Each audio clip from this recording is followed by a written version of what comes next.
Hello दोस्तों, nervous system part 2 में आपका बहुत बहुत स्वागत है। पहले हमने बात करी सेंट्रल नर्वस सिस्टम और पेरिफेरल नर्वस सिस्टम को सुपरफिशियली हमने पढ़ा और न्यूरॉन्स को जाना। अब हम बात करेंगे पार्ट 2 में सेंट्रल नर्वस सिस्टम में मेनिंजेस की। ठीक है ना? तो मेनिंजेस क्या होते हैं? मेनिंजेस ये सेंट्रल नर्वस सिस्टम यानी कि ब्रेन और स्पाइनल कॉर्ड की कवरिंग को या कवरिंग का काम करती है, कवरिंग होती है। सीधी सी बात है।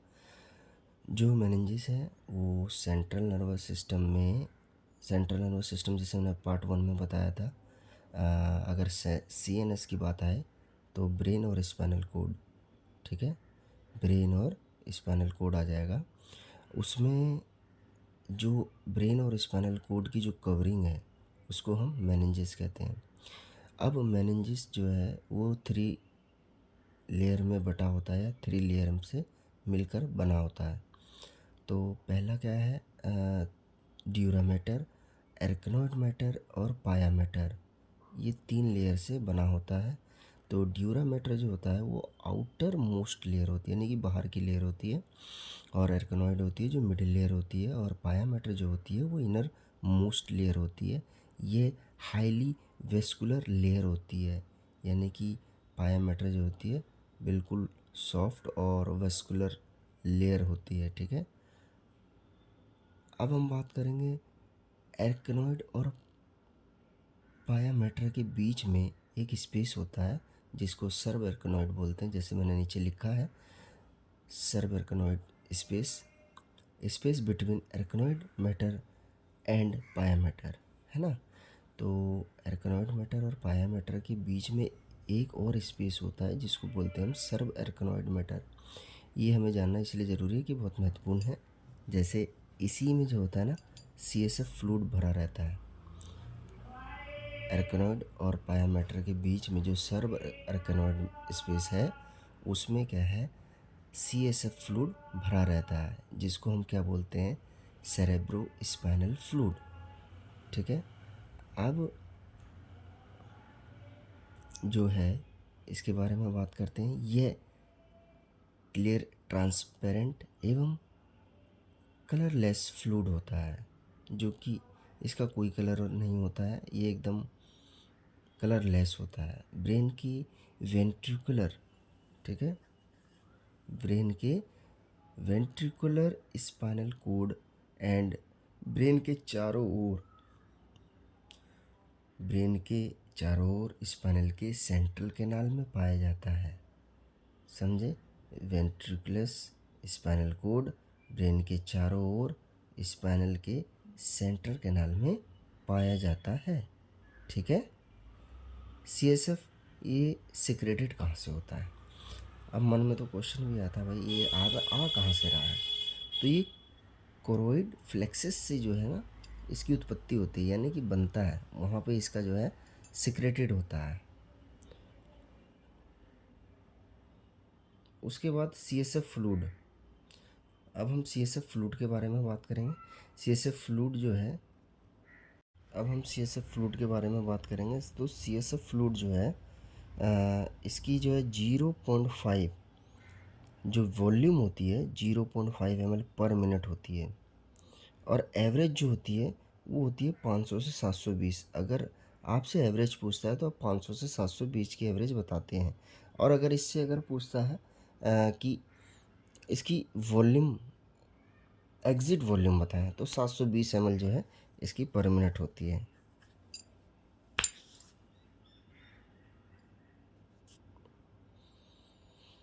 उसके बाद CSF प्रेशर। CSF प्रेशर हम देखते हैं। CSF प्रेशर क्या है? CSF प्रेशर 10 से 15, ठीक है, 10 से 15 सेंटीमीटर H2O होती है कांस्टेंट अमाउंट, और CSF 120 ml। ठीक है। इसका कंसनट्रेटेड जो रहती है इसकी अमाउंट वो होती है 120 ml, और इसकी ग्रेविटी रहती है, स्पेसिफिक ग्रेविटी 1.005। ठीक है। अब हम बात करेंगे CSF की नॉर्मल अब नॉर्मल वैल्यू की। ठीक है कि CSF की जो CSF में ग्लूकोज की नॉर्मल वैल्यू रहती है वो रहती है 42 से 60 mg/dl होती है।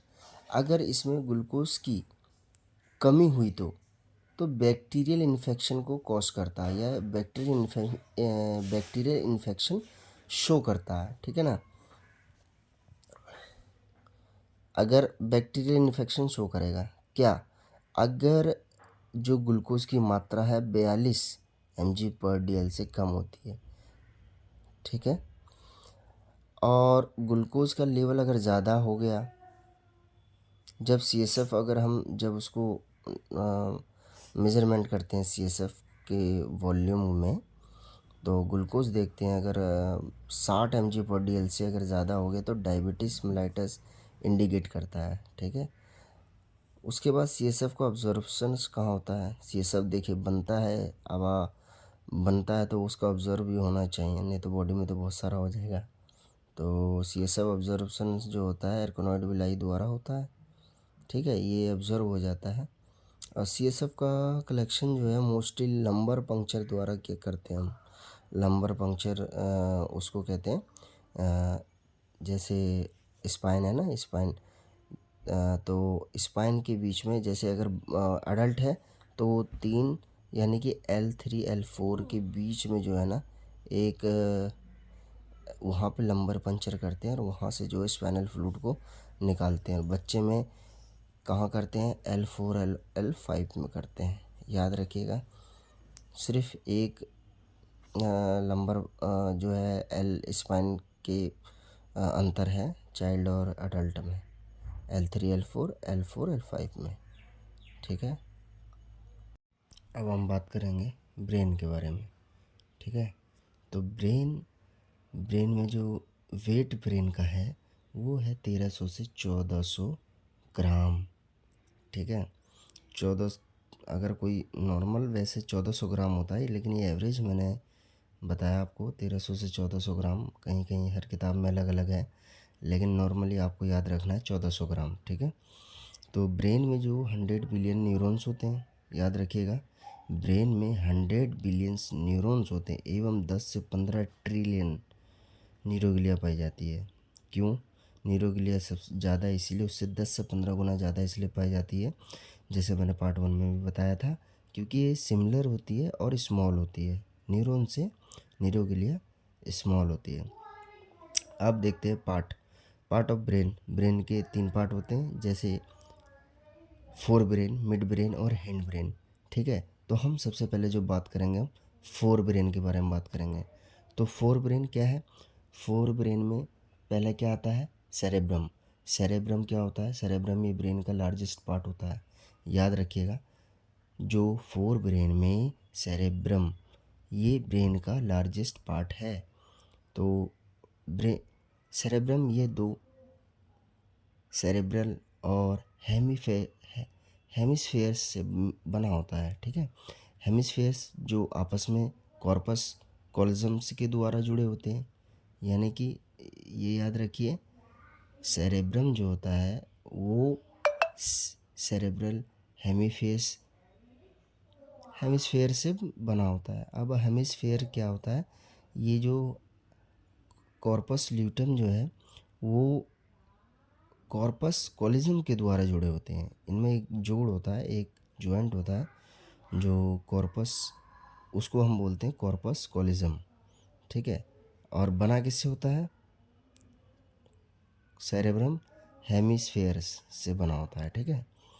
अब कॉर्पस कॉलिज्म जो है, जो जोड़ है, जिस जॉइंट की बात कर रहे हैं, corpus callosum is the largest commissural fibre होते हैं। ठीक है। ये कॉलिज्म जो है, कॉर्पस कॉलिज्म जो है ये लार्जेस्ट होते हैं, और ये एक कॉमिसर्ड से जो फाइबर इनमें होते हैं, क्या होते हैं, कॉमिसर्ड।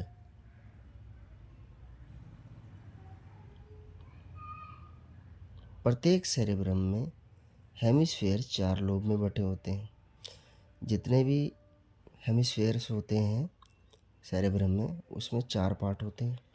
अब इसमें सबसे पहले वो पार्ट जो है देखते हैं, frontal bone, parietal bone, occipital bone और टेम्पोरल बोन, ठीक है। तो ये जो है, ये प्रत्येक सेरेब्रम हेमिस्फेयर्स 4 लोब में बटे होते हैं, तो जिसके 4 पार्ट मैंने आपको बताए।